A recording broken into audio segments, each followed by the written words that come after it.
Ciao, sono Aaron da Elysium Lab e oggi siamo con Riccardo Masutti. Ciao, Riccardo, spiegaci cosa sei e cosa fai nella vita. mi piace definirmi specialista di cyber security e privacy su Bitcoin, occupandomi anche a livello comunque corporate con Bitfinex e Tether di questi temi qua. Diciamo che la mia consapevolezza sul tema non è solamente o specifico verticale su Bitcoin, ma un po' su tutto il mondo generale della cyber security e della privacy digitale. Cyber security. Tutti pensano che sia una cosa per i professionisti, quando in verità ad oggi con il telefono, con il computer, è una questione che ha a che fare con tutti e che tutti sottovalutano. Qual era la tua frase che dicevi sempre sulla cyber security? Che ci sono due persone o due server o due aziende, quelle che sono state hackerate e quelle che non si sono ancora accorti di questa cosa qua. Ed è un po' così secondo me, proprio a livello sia di persone, che di email, che di account, che di aziende, che di software. Un altro dei motivi per la quale nessuno si preoccupa della cyber security è che finché non vieni hackerato te ne freghi. Secondo me molta gente sicuramente ha fatto delle migliorie a livello personale o aziendale lato security, ma si sente già estremamente sicuro, tanto che magari non va a dare peso a cose piccolissime e banali che invece poi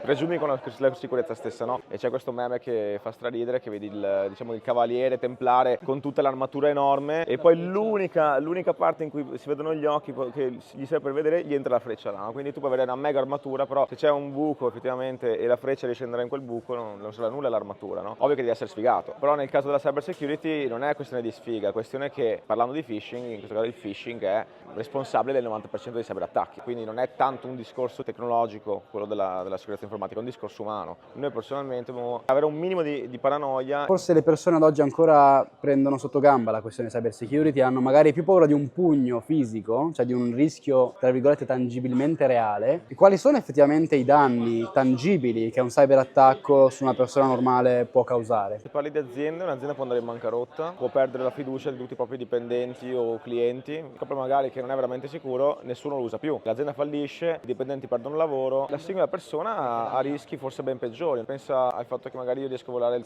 tuo telefono, trovo delle foto ose tue, o magari hai l'amante, lo scopro, ti rovino la relazione con tua moglie con cui sei stato per 30 anni, dei figli, hanno un problema di salute mentale o magari un problema fisico, questo è un dato molto sensibile e magari tutti lo scoprono, i compagni di scuola lo prendono dopo in giro. Cioè, Può sapere magari sempre dove sei e cosa fai sì, e con esatto, chi poi c'è il sei. discorso, un criminale, un cybercriminale può sapere dove viviamo, cosa facciamo, cioè non è un discorso che dobbiamo stare là a vivere con il cappello di carta stagnola, chiuderci in un bunker e non andare più in giro, perché sennò è una vita abbastanza schifosa. E dobbiamo trovare un compromesso per cui, ok, ognuno di noi ha un profilo di rischio diverso, quindi dobbiamo in questo caso proteggerci in modo diverso. Il fatto di proteggere me stesso, al di là che mi protegge come individuo, io sono sempre poi l'anello di una catena più grande, no? Cioè io posso essere il punto d'ingresso della mia azienda. Il concetto principale è: ognuno di noi dovrebbe fare un threat model, una modellazione del rischio. Chi siamo? Qual è il nostro ruolo nella società? Cosa vogliamo proteggere? Quanto valgono questi asset che vogliamo proteggere? Che possono essere foto, informazioni, la casa mia, la cassaforte, il conto in banca, il wallet di Bitcoin. Chi sono i nostri nemici? Dei competitor aziendali? Lo Stato? Degli hacker? La mia ex moglie che è divorziata vuole sapere dove si trova il conto in banca? Che ne so? E capire cosa potrebbero fare per accedere in quelle informazioni. E da là allora capiamo esattamente dove andare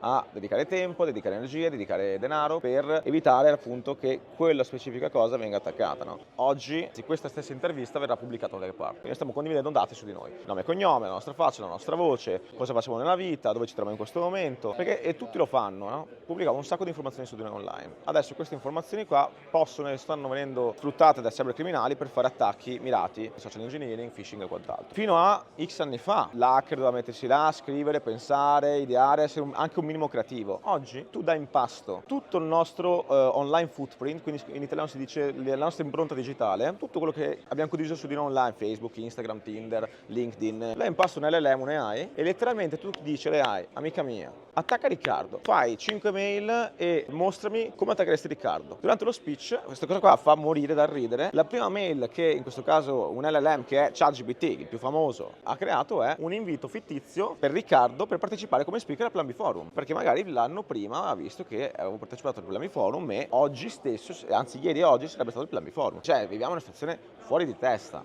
la gente non lo sa, lo saprà troppo tardi quando sarà vittima di questo tipo di cose. A me piacerebbe invece fare in modo e arrivare prima che l'attaccante arrivi, no? E non è facile. Vendere prodotti, servizi di sicurezza informatica è come vendere assicurazione. Cioè a nessuno frega niente fin tanto che non è troppo tardi.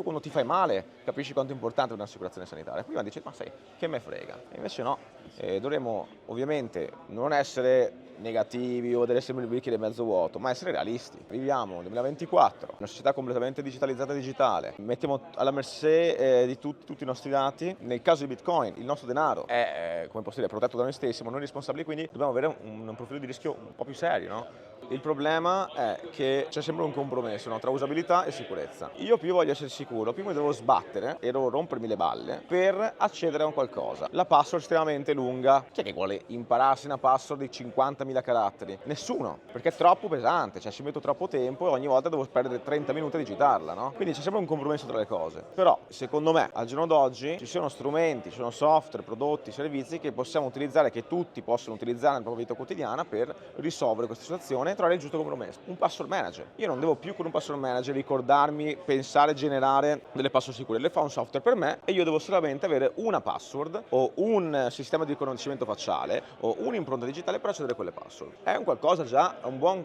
compromesso. È veloce, è molto user friendly, ma anche molto più sicuro rispetto a che scrivere, che ne so, Riccardo 2024, punto esclamativo, sul foglietto di carta. O fare tutte le password uguali. O fare tutte le password uguali. Concetto di VPN. Sì, ok, siamo bombardati di pubblicità sulle VPN, non è vero che ti rendono sicuro al 100% privato, sono cavolate, però qualcosa lo fanno. Può permetterti di avere un minimo di sicurezza quando tu magari sei in viaggio, qualche parte, ti connetti in reti diciamo sconosciute di cui non devi fidarti. Altra cosa, l'autenticazione dei due fattori. Ormai è uno standard, dovrebbe essere uno standard a livello industriale. Se un sito o un servizio ce lo permette, abilitiamo il multi-factor authentication, riceviamo un SMS, giriamolo con l'app, usiamo una YubiKey, non mi interessa, ognuno trova il proprio sistema. Alla fine la sicurezza informatica, la privacy, non è qualcosa che faccio io, allora sono a posto. Provate a pensarci. Magari io sono estremamente paranoiato, ho il telefono mega sicuro, schermato, con signal, crittografato e bla bla bla. E uso Facebook. E lui usa Facebook e mentre parla con me al telefono accanto c'ha Alexa e Google. Quindi alla fine è tutto un discorso non solo di quello che fai te, ma quello che fanno anche gli altri. Se devo parlare di quale verdura comprare con mia moglie per cenare, magari la chiamo al telefono, magari uso WhatsApp. Se devo inviare una mail al mio avvocato, magari uso una mail. Se devo inviare magari, che ne so, un documento confidenziale al mio CTO contenente le password per accedere al server XYZ, magari lo faccio con una mail crittografata. Se devo condividere un dato estremamente confidenziale che deve esistere solo in formato fisico, lo do a mano. Quindi vedi, cioè, dipende da situazione a situazione. Devi trovare il giusto canale di comunicazione, il modo corretto per comunicare queste informazioni in modo veloce, sicuro e comunque anche user friendly. È sempre un compromesso. Beh, direi che i punti li abbiamo toccati tutti e un bel overview sul perché bisogna rimanere sicuri senza impazzire sempre in ogni caso. Non siate vittime della negligenza, perché quella fa un sacco di danni. Quindi un saluto da Lugano Plan B, da Aaron e Riccardo.